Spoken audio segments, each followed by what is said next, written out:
Capítulo 8. Monseñor en el campo, un paisaje encantador, en el que brillaba el trigo aunque no abundante. En algunos campos se cultivaba el centeno, aunque habrían podido dedicarlos a trigo, y en otros se veían guisantes y habas, pobres sustitutivos del trigo. El señor marqués iba en su carroza de viaje, que podría haber sido más ligera, tirada por 4 caballos de posta, la guiaban 2 postillones y subía entonces una cuesta. El color que se veía entonces en las mejillas del marqués nada decía contra su buena cuna, pues se debía a una circunstancia externa, a la que no alcanzaba su autoridad, pues era el sol que se ponía. Tan rojos eran los resplandores que el astro derramaba sobre la carroza, cuando llegaba a lo alto de la colina, que su ocupante estaba rodeado de rojiza luz. «Pronto se pondrá», dijo el señor marqués mirándose las manos.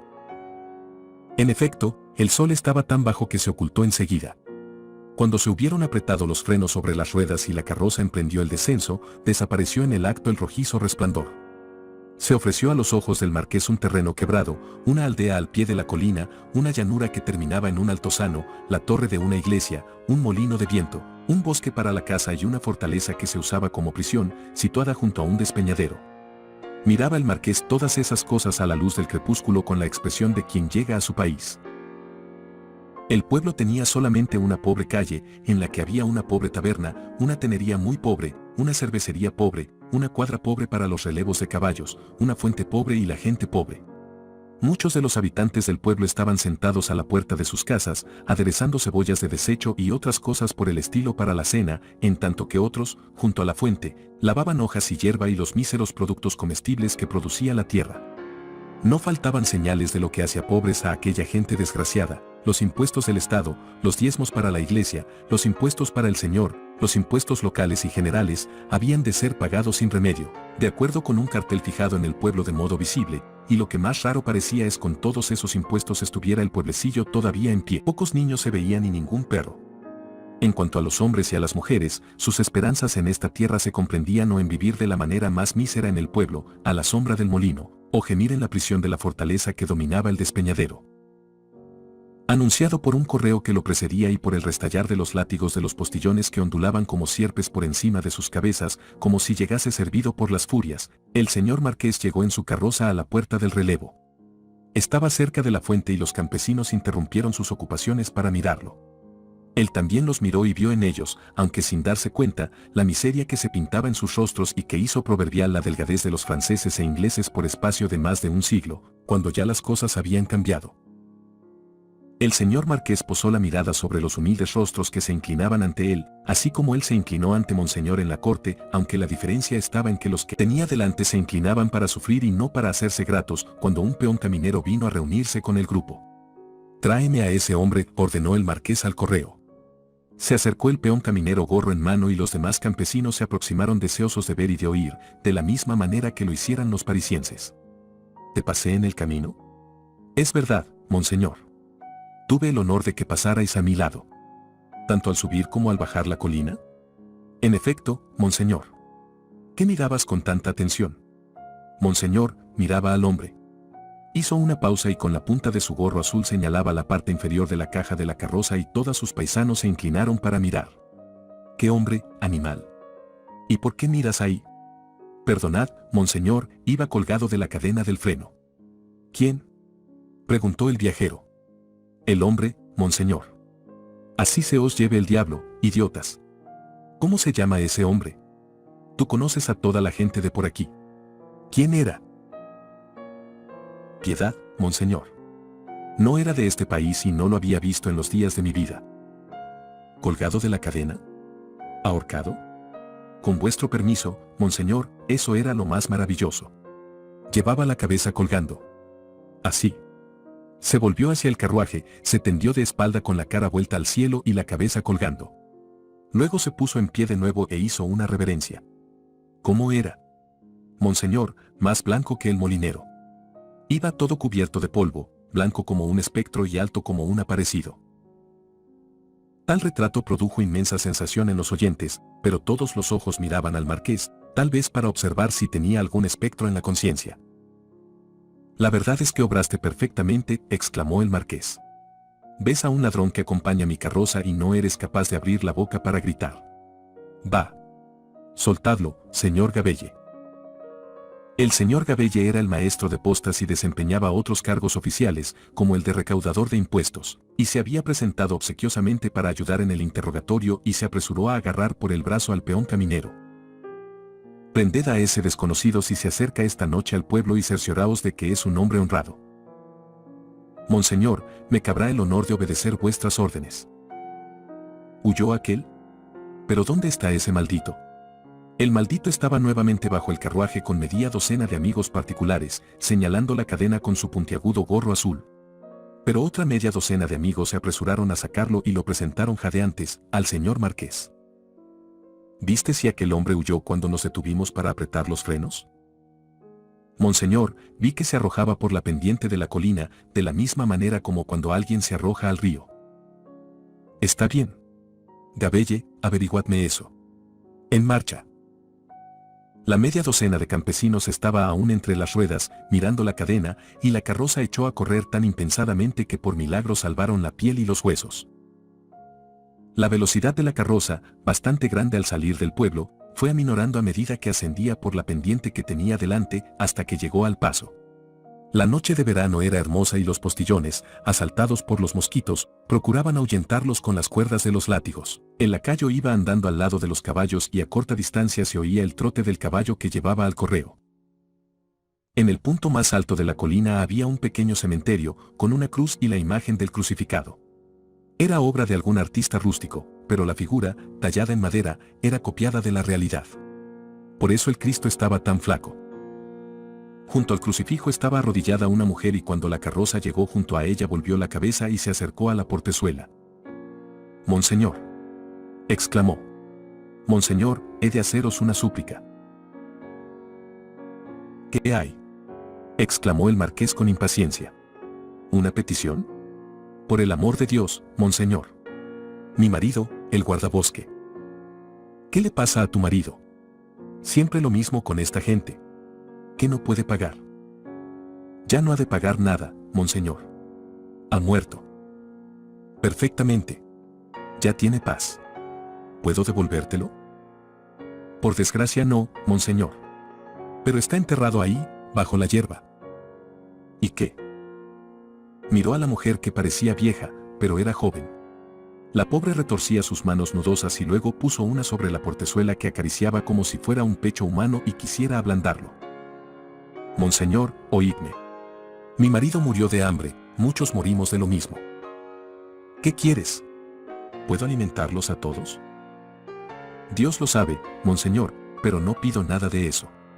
Lo que os pido, monseñor, es un trozo de piedra o de madera que lleve el nombre de mi marido, pues de otra manera se olvidará pronto en qué lugar reposa. Os lo ruego, monseñor». El lacayo separó a la mujer y el carruaje avanzó al trote de los caballos, de manera que la pobre se quedó muy pronto atrás. Monseñor, mientras tanto, escoltado nuevamente por las furias, recorría rápidamente la legua que lo separaba de su castillo. A su alrededor estaban los dulces aromas de la noche estival y lo perfumaban todo de la misma manera como la lluvia cae imparcialmente sobre los que están sucios de polvo, sobre los miserables cubiertos de harapos y sobre el grupo agobiado por el trabajo que estaba en la fuente no lejana, y a quienes el peón caminero, con ayuda de su gorro azul, sin el cual no era nada, les hablaba aún de aquel hombre parecido a un espectro que iba debajo de la carroza de Monseñor el Marqués. Gradualmente desertó el auditorio y parpadearon algunas luces en las casuchas, luces que, en vez de apagarse, no parecía sino que habían huido al cielo para convertirse en estrellas. Mientras tanto a los ojos del señor marqués se presentó la sombría masa de una enorme casa, de alto tejado y rodeada de árboles, de pronto la sombra desapareció ante la claridad despedida por una antorcha. Luego se detuvo la carroza y se abrió ante él la gran puerta del castillo. ¿Ha llegado ya de Inglaterra el señor Carlos, a quien espero? Todavía no, monseñor. Capítulo 9. La cabeza de la Gorgona. El castillo del señor marqués era un gran edificio, tenía un vasto patio enlosado, del que partían dos escaleras para reunirse en una terraza ante la puerta principal. Todo era de piedra, las balaustradas, las urnas, las flores y unos rostros humanos, y unas cabezas de leones esculpidos en la fachada, por todas partes. Exactamente igual como si la cabeza de la Gorgona hubiese mirado el castillo después de terminadas las obras 2 siglos antes. El señor marqués subió la escalera alumbrado por una antorcha. La noche era tan tranquila que la llama de la antorcha que llevaba el criado y de la que estaba fija en la puerta, ardían como si estuvieran en una estancia cerrada y no al aire libre. Se oían los chillidos de un búho a quien molestó la luz y el ruido del agua de una fuente que caía en su recipiente de piedra. Por lo demás reinaba el silencio. Se cerró la puerta tras el señor marqués y éste cruzó una antesala oscura, en cuyas paredes había diversas armas de caza y algunos látigos que más de un campesino había probado cuando su señor estaba irritado. Evitando las grandes salas que estaban obscuras, el señor marqués, alumbrado por el criado, subió una escalera y se detuvo en una puerta que se abría a un corredor. Cruzó el umbral y se halló en sus habitaciones particulares, compuestas de 3 estancias, o sea el dormitorio y 2 más. Aquellas habitaciones eran altas de techo y tenían los suelos desnudos. En los hogares había grandes morrillos para sostener la leña en invierno y, en una palabra, todos los refinamientos de lujo que correspondían a un hombre de la fortuna y de la posición del marqués. El estilo de los muebles era de Luis XV, pero se veían también numerosos objetos de otras épocas y que eran como las ilustraciones de viejas páginas de la historia de Francia. Estaba servida una mesa con 2 cubiertos en la tercera habitación, que era redonda, correspondiendo a una de las 4 torres que tenía el castillo en las esquinas. Era una habitación de techo alto, que tenía abierta la ventana de par en par, aunque estaban cerradas las celosías. «Según me han dicho, no ha llegado mi sobrino», exclamó el marqués fijándose en el servicio de la mesa. No había llegado, en efecto, pero los servidores esperaban que llegase juntamente con el marqués. «No es probable que llegue esta noche», dijo, «pero, sin embargo, dejad la mesa tal como está. Cenaré dentro de un cuarto de hora». Pasado este tiempo el señor marqués ya estaba listo y se sentó solo para tomar la suntuosa y escogida cena. Su asiento estaba de espaldas a la ventana y había tomado ya la sopa y se disponía a beber un vaso de Burdeos, cuando dejó el vaso sobre la mesa. «¿Qué es eso?», preguntó tranquilamente mirando con atención a las líneas horizontales y negras de la celosía. «¿Qué, monseñor?». «Fuera. Abre las celosías». El servidor obedeció. «¿Qué hay?».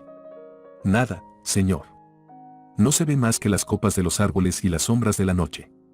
El criado se quedó esperando nuevas órdenes. «Perfectamente. Cierra», ordenó imperturbable su amo. El marqués continuó la cena. Mediada estaría, cuando volvió a interrumpir la bebida de un vaso de vino, por haber oído ruido de ruedas. «Pregunte quién ha llegado», ordenó. Era el sobrino del señor.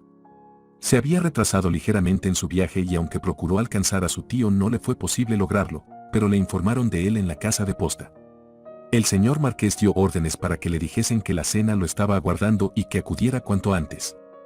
Dentro de poco entró el viajero. En Inglaterra se había dado a conocer por el nombre de Carlos Darnay. Monseñor lo recibió con bastante amabilidad, pero no se estrecharon la mano. «¿Salisteis ayer de París, señor?», preguntó en el momento de sentarse a la mesa.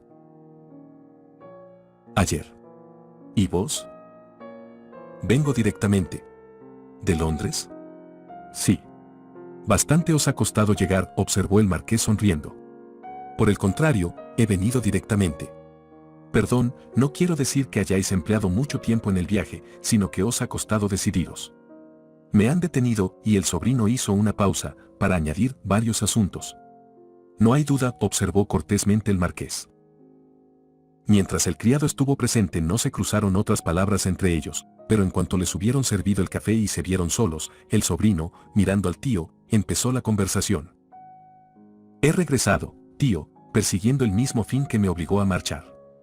Me he visto en grandes peligros, pero se trata de un propósito sagrado, y creo que de haberme acarreado la muerte ello me diera suficiente valor». «La muerte, no», dijo el tío. «No es necesario nombrarla siquiera». «Estoy persuadido», continuó el sobrino, «de que si me hallara en trance de muerte vos no haríais nada para salvarme». El tío hizo un gracioso movimiento de protesta, que no logró, sin embargo, tranquilizar a su interlocutor. «En realidad, señor, y a juzgar por los datos que tengo, tal vez os habríais apresurado a hacer más sospechosas las apariencias que me rodeaban». «No, no, no», replicó el tío amablemente. «Sea lo que fuere», dijo el sobrino mirando a su tío con la mayor desconfianza, «sé que con vuestra diplomacia os esforzaréis en detenerme en mi camino y me consta también, que no sois muy escrupuloso en los medios». «Amigo mío, ya os lo dije», dijo el tío. «¿Me haréis el favor de recordar lo que os advertí hace ya mucho tiempo?». Lo recuerdo. Gracias, contestó el marqués suavemente. En efecto, señor, prosiguió el sobrino, creo que vuestra mala fortuna y mi buena estrella me han evitado verme encerrado en una prisión de Francia. No os entiendo, replicó el tío sorbiendo su café. ¿Me queréis hacer el favor de explicaros?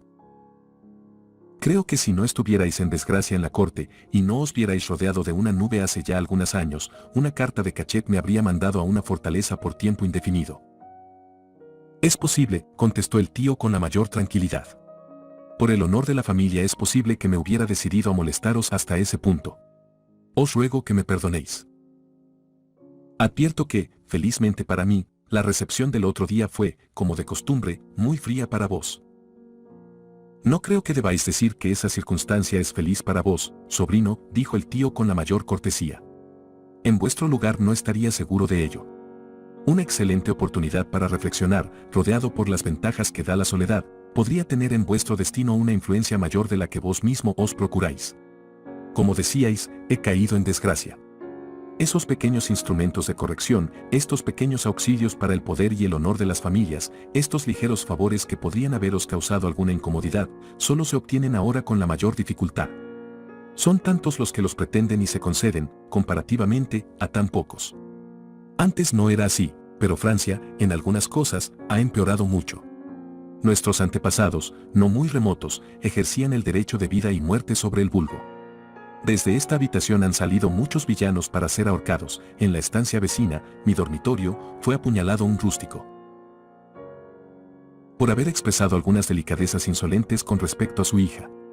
Hemos perdido muchos privilegios, se ha puesto de moda una nueva filosofía y la afirmación de nuestros derechos, en los tiempos que corremos, es posible que ofreciera algunos inconvenientes. Todo está muy malo. El marqués tomó un polvo de su tabaquera y meneó la cabeza. Hemos reivindicado nuestros derechos tanto en los tiempos antiguos como en los modernos de tal manera, observó el sobrino con acento sombrío, que no dudo de que nuestro nombre es uno de los más detestados en Francia. Esperémoslo así, dijo el tío. Si nos detestan, ello es un homenaje involuntario que nos tributan los pequeños. No hay un solo rostro, añadió el sobrino, en toda esta comarca, que me mire con deferencia, si no es la deferencia del miedo y de la esclavitud. Es un cumplido hacia la grandeza de la familia, dijo el marqués, grandeza merecida por la nobleza con que la ha sostenido. El marqués tomó otro polvo y cruzó las piernas.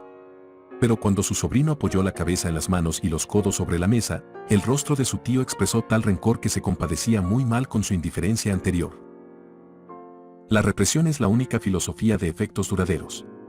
La gran deferencia del miedo y de la esclavitud, amigo, dijo el marqués, conservará a los perros obedientes al látigo mientras este techo, añadió mirando al techo, nos proteja del cielo. Tal vez ello no sería tan largo como suponía el marqués. De haberse podido ver un cuadro de lo que sería del castillo pocos años después, y como el de otros 50 castillos que estaban en las mismas condiciones, apenas habría reconocido su propiedad entre el montón de ruinas medio abrazadas. En cuanto al techo, tal vez habría visto que protegía de un modo insospechado a los que cayeron bajo el plomo de numerosos mosquetes. Mientras tanto, dijo el marqués, no tomaré ninguna medida para proteger el honor y la tranquilidad de la familia, ya que no queréis. Pero sin duda estáis fatigado. ¿Damos por terminada nuestra conferencia de la noche? Un momento más. Una hora si queréis. Señor, dijo el sobrino, hemos obrado mal y ahora recogemos los frutos. ¿Hemos obrado mal?, repitió el marqués sonriendo y señalando a su sobrino y a sí mismo. Nuestra familia, nuestra noble familia, cuyo honor tanto nos importa a vos y a mí, aunque de un modo distinto. Aún en los tiempos de mi padre, cometíamos grandes desafueros injuriando a cualquier ser humano que se interpusiera entre nosotros y nuestros placeres. ¿Por qué he de hablar del tiempo de mi padre que también era vuestro tiempo? ¿Puedo separar a mi padre de su hermano gemelo, de su coheredero y de su sucesor? La muerte fue la causante. Y me ha dejado, contestó el sobrino, sujeto a un sistema que me parece espantoso, y me hace responsable de él, aunque no me deja corregirlo, tratando de cumplir la última recomendación de mi madre que me rogó ser misericordioso y reparar los males cometidos, pero en vano busco apoyo para llevarlo a cabo. Si buscáis mi apoyo, sobrino, le dijo el marqués, siempre buscaréis en vano, podéis estar seguro. Su cara expresaba decisión y crueldad. Tocó a su sobrino en el pecho con la punta del dedo, y como si este fuese una espada hizo que el joven se estremeciera. Moriré, amigo mío, perpetuando el sistema bajo el cual he vivido, dijo. Tomó otro polvo de rapé y guardó la caja en el bolsillo. Es mejor escuchar la voz de la razón. Pero vos, señor Carlos, estáis perdido, lo veo. Estas propiedades y Francia están perdidas para mí, dijo tristemente el sobrino. Renuncio a ellas. ¿Creéis poder renunciar a las dos? Podéis renunciar a Francia, pero no todavía a las propiedades. No tuve intención de reclamar la posesión de estas propiedades. Pero si pasaran mañana a mi poder. Lo que tengo, la vanidad de creer improbable. O dentro de 20 años, me honráis mucho, dijo el marqués, pero prefiero esta suposición. Las abandonaría para ir a vivir a otra parte y por mis propios medios. No sería renunciar a mucho, porque todo eso, creedme, no es más que un desierto de miseria y de ruina. Sí, exclamó el marqués paseando la mirada por la lujosa habitación. Aquí no se puede negar que todo resulta agradable para la vista, pero viendo las cosas a la luz del sol, no se ve más que un montón desordenado, un despilfarro horroroso, violencias por todas partes, deudas, opresiones, hambre, desnudez y sufrimiento. ¿Lo creéis así?, exclamó el marqués. Si alguna vez esta propiedad llega a ser mía, la dejaré en manos más competentes para que poco a poco, y suponiendo que llegue a tiempo, vayan liberando a los pobres vasallos de las cargas que los oprimen y que los han llevado al hambre y a la ruina, a fin de que la siguiente generación tenga que sufrir menos. Pero ya sé que no podré hacerlo, porque pesa una maldición sobre esta tierra y sobre este sistema. ¿Y de qué viviréis?, preguntó el tío. Perdonad mi curiosidad, pero me gustaría saber si viviréis a la sombra de vuestra nueva filosofía. Viviré como vivirán otros compatriotas, aun los nobles, en los tiempos venideros, es decir, de mi trabajo. ¿En Inglaterra? Sí. El honor de la familia, señor, está a salvo en ese país y en cuanto al nombre de la familia, no ha de sufrir por mí, porque no lo llevo en Inglaterra. El marqués llamó para ordenar que alumbraran el dormitorio inmediato. Prestó oído para advertir la retirada del criado, y en cuanto hubo salido añadió: parece que Inglaterra es un país muy atractivo para vos y veo que allí habéis prosperado. Ya os dije antes, señor, que de mi prosperidad allí debo estaros agradecido. Por lo demás, es mi refugio. Los fanfarrones ingleses aseguran que su país es el refugio de muchos. ¿Conocéis a un compatriota que ha buscado refugio allí? Es un doctor. Sí. ¿Qué tiene una hija? Ya veo que estáis fatigado, dijo el marqués. Buenas noches. E inclinando cortésmente la cabeza, sonrió con expresión enigmática que no dejó de llamar la atención de su sobrino. Sí, repitió el marqués. Un doctor con una hija. Sí. Así comienza la nueva filosofía. Pero estáis fatigado. Buenas noches. Habría sido igual interrogar a los rostros de piedra que adornaban a la fachada que al marqués cuando pronunció estas últimas palabras y el sobrino le dirigió en vano una mirada interrogadora. Buenas noches, dijo el tío. Espero tener el placer de veros nuevamente mañana por la mañana. Descansad bien. Que alumbren a mi señor sobrino y lo conduzcan a su habitación. Y, si queréis, incendiad la cama con mi sobrino en ella, añadió en voz baja. El marqués empezó a pasear, en su traje de dormir, dispuesto a acostarse en aquella calurosa noche de estío, y mientras andaba con los pies descalzos no producía más ruido que si hubiese sido un tigre, y casi se le habría podido creer un marqués encantado, impenitente y maligno, que, periódicamente, se transformaba en tigre, cambio que iba a tener o que ya había tenido lugar en aquellos momentos. Mientras paseaba recordaba los incidentes de la jornada, a su mente se presentaba nuevamente la puesta del sol, el descenso de la colina, el molino, la cárcel en el despeñadero, el pueblecito en la hondonada, los campesinos en la fuente, el peón caminero que con su gorro azul señalaba la parte inferior del carruaje y también el pobre hombre que con los brazos en alto gritaba, muerto. Tengo frío, murmuró el señor marqués, y lo mejor será que me acueste. Dejó una luz encendida sobre la chimenea, hizo caer en torno de la cama las cortinas de gasa y, al disponerse a dormir, dio un suspiro que alteró el absoluto silencio de la noche. Durante 3 largas horas los rostros de piedra de la fachada estuvieron mirando la noche. Durante aquellas mismas horas los caballos en las cuadras manoteaban ante sus pesebres, ladraron los perros y el búho profirió un sonido muy distinto del que le prestan los poetas. Por espacio de 3 horas los rostros de piedra de hombres y leones miraron ciegos a la noche. La obscuridad más completa envolvía el paisaje y no se habría podido distinguir una de otra las tumbas del cementerio, cubiertas por la hierba. En la aldea los contribuyentes y los cobradores de contribuciones dormían profundamente. Tal vez soñaban en banquetes, como les suele ocurrir a los que sufren hambre, o bien, que vivían cómoda y tranquilamente, como sueñan los esclavos y los bueyes uncidos al yugo.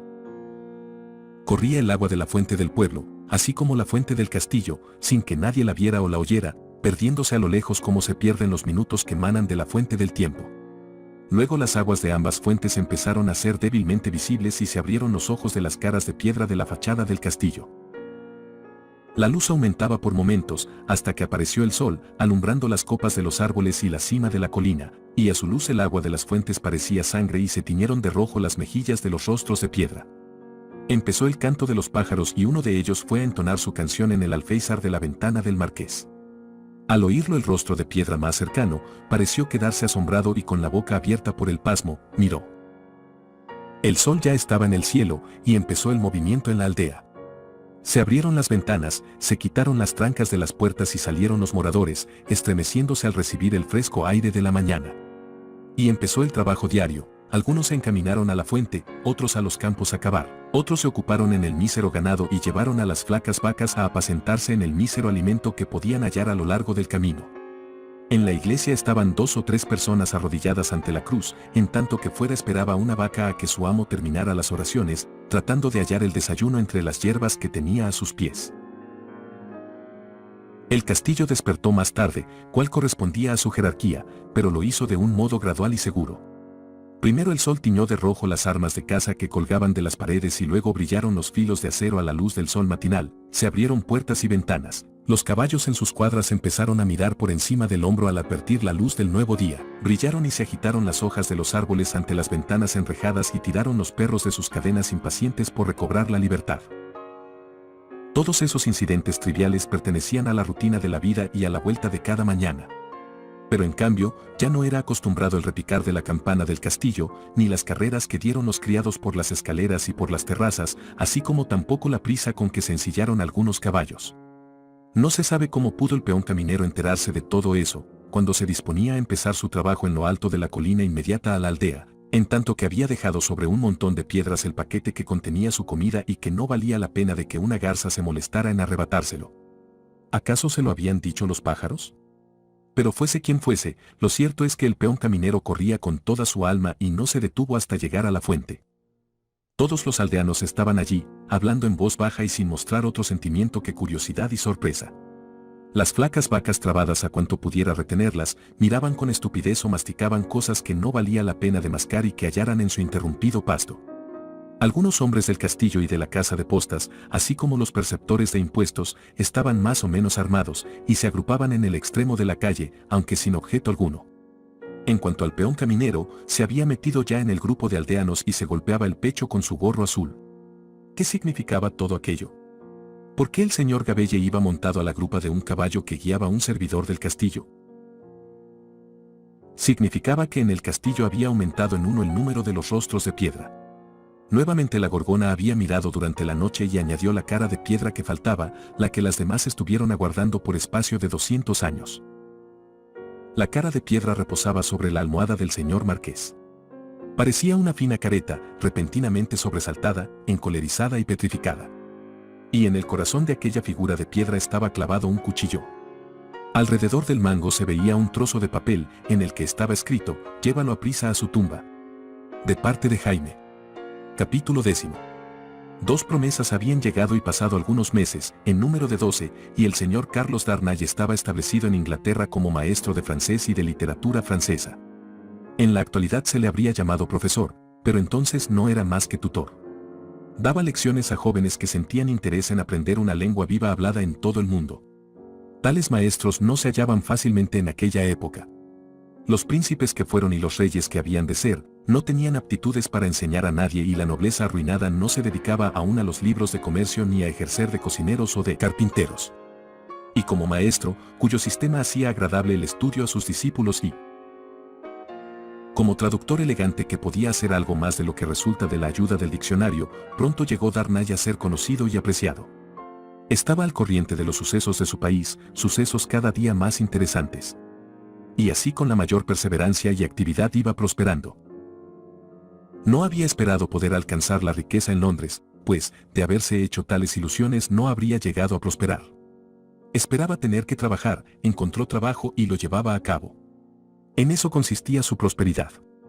Desde los tiempos en que era siempre verano en el Edén, hasta los actuales en que casi puede decirse que el invierno es perpetuo, la vida del hombre siempre ha tomado el mismo camino que también tomó Carlos Darnay, es decir, el que conduce al amor de una mujer. Desde que la vio por primera vez en aquella hora peligrosa para su vida, se dijo que la amaba y le pareció que nunca había oído música más deliciosa que su voz llena de compasión y nunca vio rostro tan tiernamente hermoso como el de la joven cuando la vio ante la tumba que ya habían excavado para él.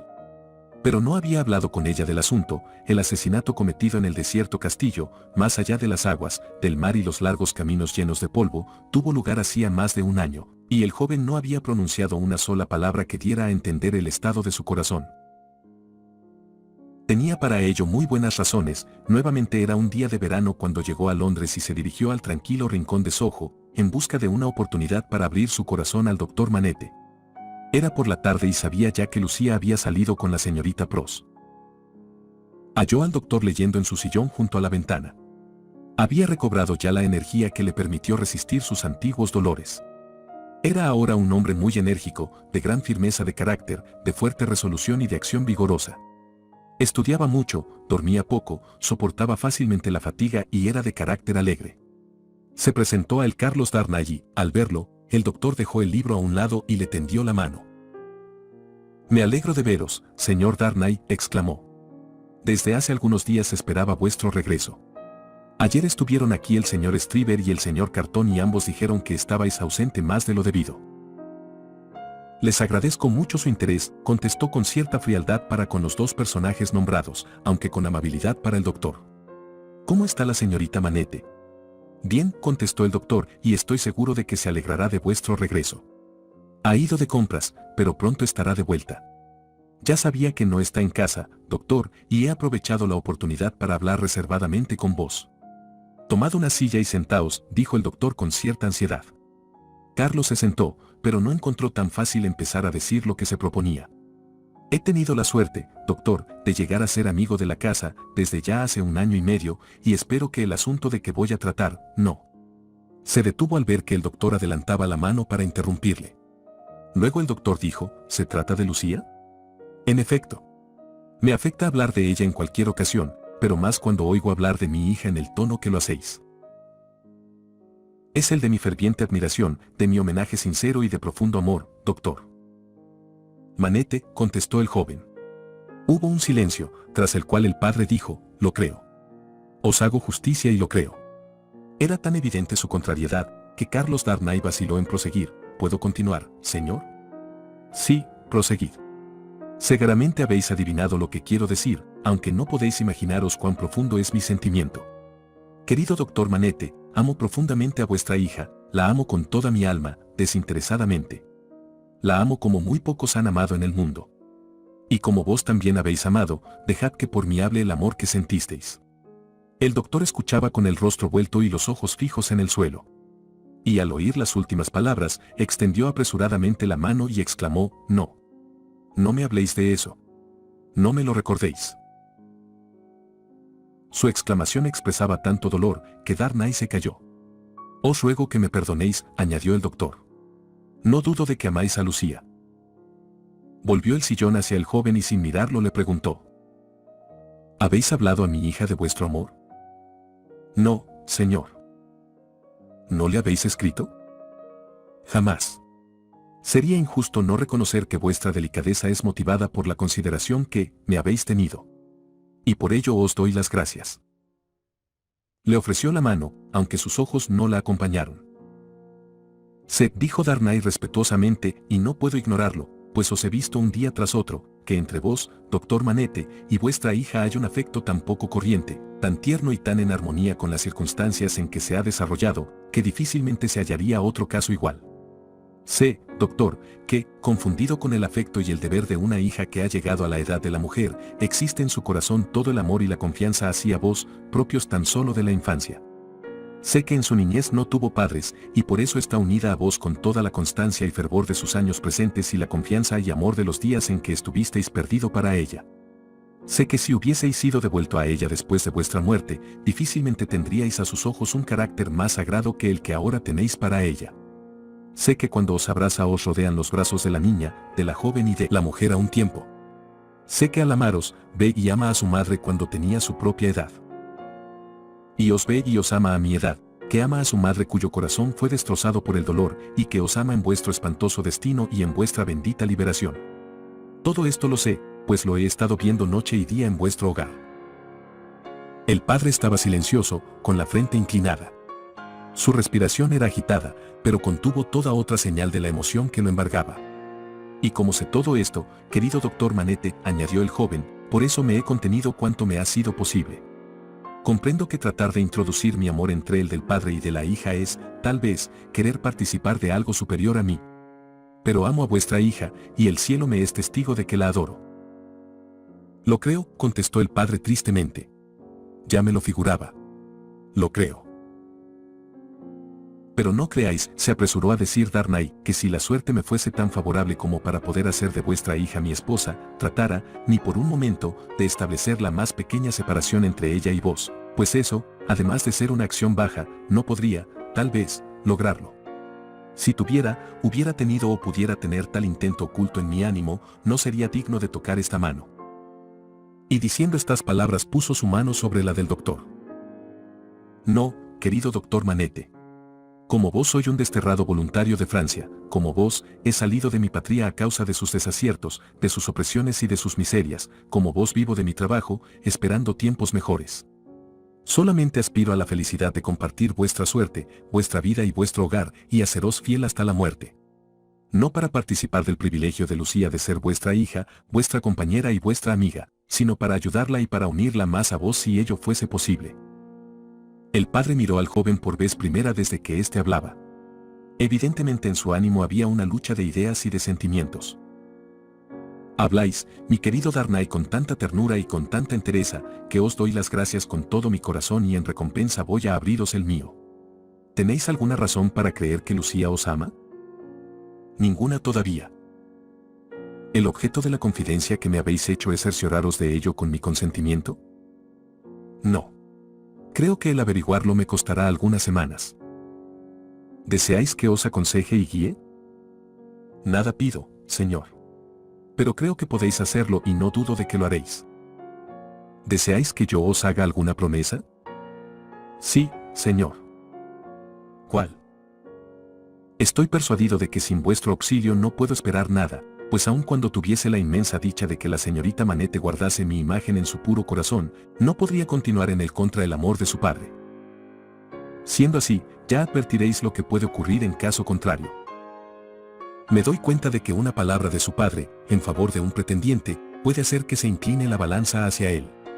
Por eso precisamente, doctor Manette, dijo Darnay con la mayor firmeza, no os pido que digáis esta palabra ni lo pediría aunque de ello dependiese mi vida. Estoy seguro de ello. Ya sabéis, Darnay, que de los amores profundos, así como de las disensiones intensas surgen los misterios. Por eso mi hija Lucía es para mí un misterio en ciertas cosas y no sé cuál pueda ser el estado de su corazón. ¿Podéis decirme, señor, sí? ¿Si la pretende a alguien más? Dijo el padre terminando la frase. Eso es lo que quería decir. El padre hizo una pausa antes de contestar. Vos mismo habéis visto aquí al señor Carton. A veces también viene el señor Stryver. En todo caso los posibles pretendientes a la mano de mi hija son ellos dos. O los dos, contestó Darnay. No había pensado en ambos, y no me parece probable. Pero deseabais una promesa de mí. Decime cuál. La de que si la señorita Manette en alguna ocasión os hiciera, por su parte, alguna confidencia semejante a la mía, le deis testimonio de lo que os he dicho, expresando que creéis en la sinceridad de mis palabras. Espero merecer de vos tan buen concepto como para no hacer uso de vuestra influencia contra mí. Os lo prometo, contestó el doctor. Creo que vuestro objeto es el que leal y honradamente habéis expuesto. Creo que vuestra intención es perpetuar y no debilitar los lazos que me unen con mi hija, que me es más querida que mi propia vida. Si me dijera algún día que sois necesario a su felicidad, os la daría enseguida. ¿Y si hubiera? Darnay, si hubiera. El joven le estrechaba la mano agradecido, y el doctor continuó. Si hubiera caprichos, razones, temores u otra cosa cualquiera, antigua o reciente, contra el hombre que mi hija amase, siempre que no fuese él personalmente responsable, todo lo daría al olvido por amor a mi hija. Ella lo es todo para mí, más que el sufrimiento, más que el tormento, más que... Pero dejemos eso.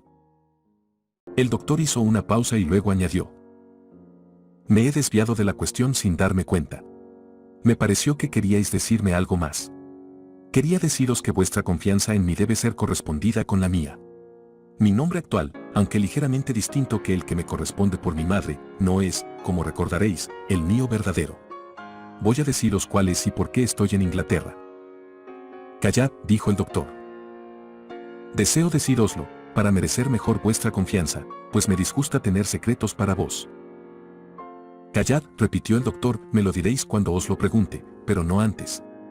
Si Lucía acepta vuestro amor, si corresponde a él, me lo diréis en la mañana de vuestra boda. Ahora idos y que Dios os bendiga. Era ya de noche cuando Darnay salió de la casa y transcurrió aún una hora antes del regreso de Lucía. Esta fue directamente a ver a su padre, pues la señorita Pro se encaminó al piso superior, pero experimentó la mayor sorpresa al ver desocupado el sillón de su padre. «Padre», llamó. «Padre mío». No recibió respuesta, pero llegaron a sus oídos algunos martillazos procedentes del dormitorio. La joven atravesó la habitación central y llegando ante la puerta del dormitorio miró y retrocedió asustada. «¿Qué haré, Dios mío? ¿Qué haré?». Duró poco su incertidumbre, porque se acercó a la puerta, golpeó en la madera y llamó suavemente a su padre. Cesó el ruido en cuanto resonó su voz y salió su padre, que empezó a pasear por la estancia. Lucía paseaba con él. Aquella noche Lucía saltó de la cama para ir a visitar a su padre. Vio que dormía profundamente y que la banqueta de zapatero y las herramientas, así como el trabajo a medio terminar estaban como siempre.